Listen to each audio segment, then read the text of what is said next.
Hello दोस्तों, कैसे हैं आप सब लोग। आशा करती हूँ अच्छे होंगे। हमारी आज की कहानी का नाम है सीख। शारदा जी सुबह मंदिर से आते ही अपनी बहू को आवाज़ लगाई, रीवा बहू। लेकिन यह क्या, घर पर कोई नहीं था।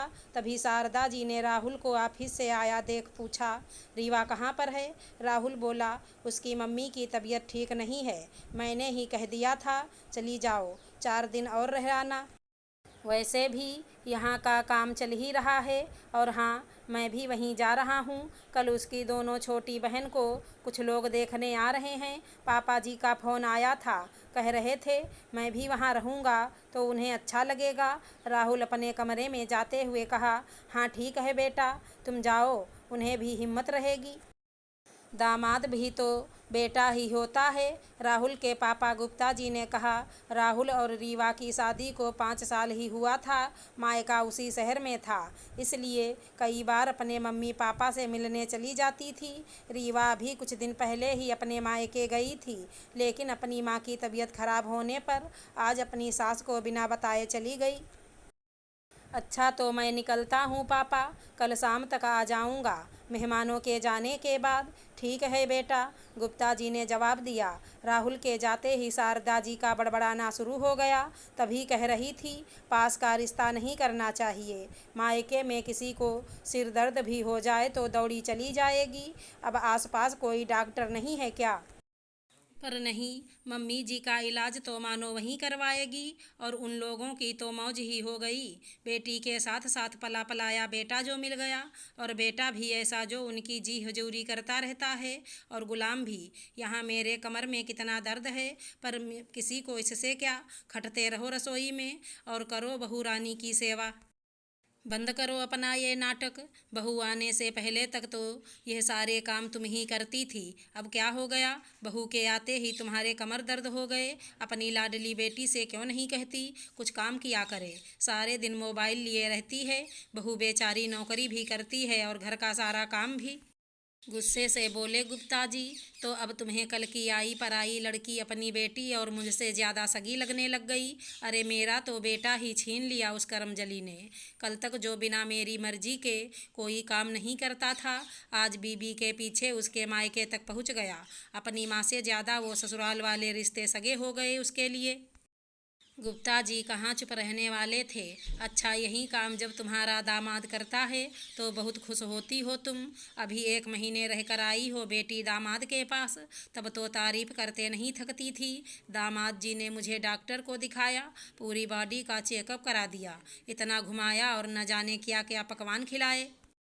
मेरे दामाद जी ने यह किया वह किया, इतना ख्याल रखता था वो मेरा। मेरा दामाद तो हीरा है। तो क्या दामाद जी किसी का पला पलाया बेटा नहीं है। उसकी माँ भी तुम्हारे ऊपर इसी तरह की भड़ास निकालती होंगी। अब अपने ऊपर पड़ी तो चेत गई।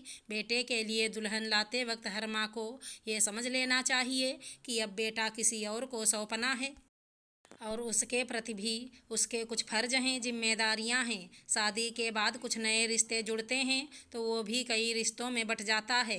ऐसे में माँ सोचे कि बहू सेवा करती रहे और बेटा पहले की तरह ही उसके पल्लू से बंधा रहे, तो ऐसा कैसे हो सकता है। शारदा जी को समझाना चाहा गुप्ता जी ने। अरे मेरे पल्लू की अब उसे क्या ज़रूरत। अब महारानी आ तो गई हैं, जिसके इशारों पर वो नाच रहा है। पर तुम्हें क्या, तुम तो बहुत खुश हो। मेरा आराम तुमसे कहाँ देखा जाता है। सोचा था बहू आ गई है, अब खूब आराम करूँगी। यहाँ बहू क्या बेटा भी हाथ से निकला जा रहा। तुम तो बाप हो, एक माँ के दिल से पूछो, जब किसी और को मम्मी जी कहता है तो मुझे कैसा लगता होगा। इस बार इमोशनल हो गई शारदा जी, तो चुप हो गए गुप्ता जी। थोड़ी देर बाद थोड़े नरम लहजे में बोले, मैं जानता हूँ तुम परेशान हो। कहीं न कहीं शायद हर माँ होती होगी अपने बेटे के प्यार को बंटते देखकर।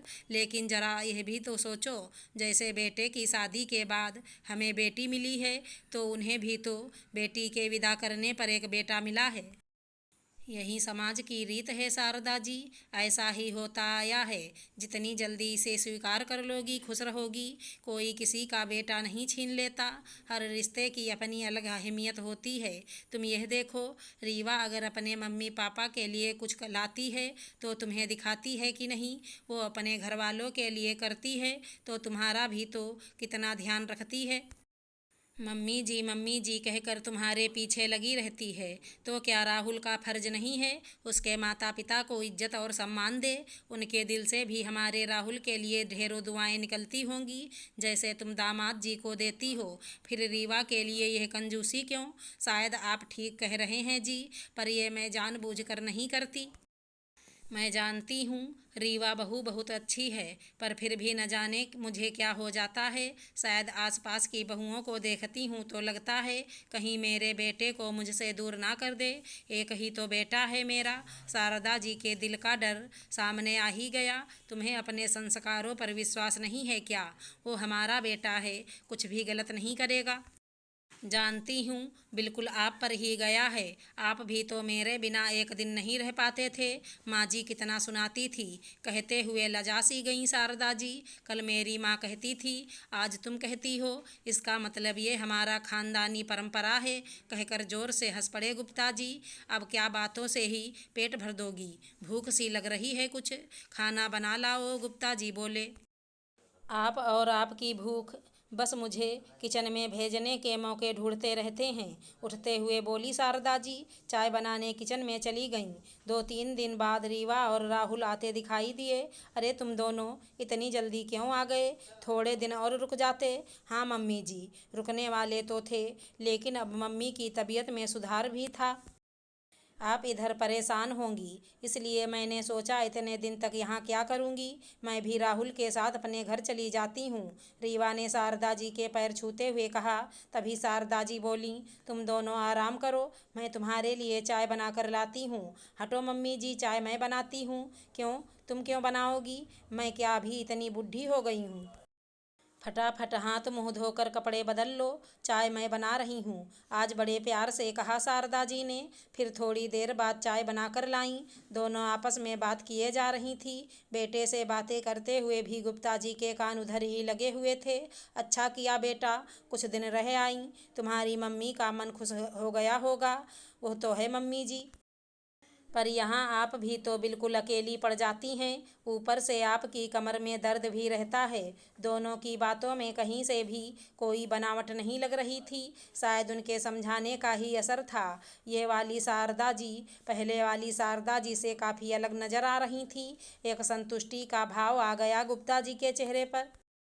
आखिर अपने घर में यही माहौल तो चाहते हैं वो। आज गुप्ता जी ने सही वक्त पर अपनी पत्नी को सीख देते हुए अपने घर को बर्बाद होने से बचा लिया था।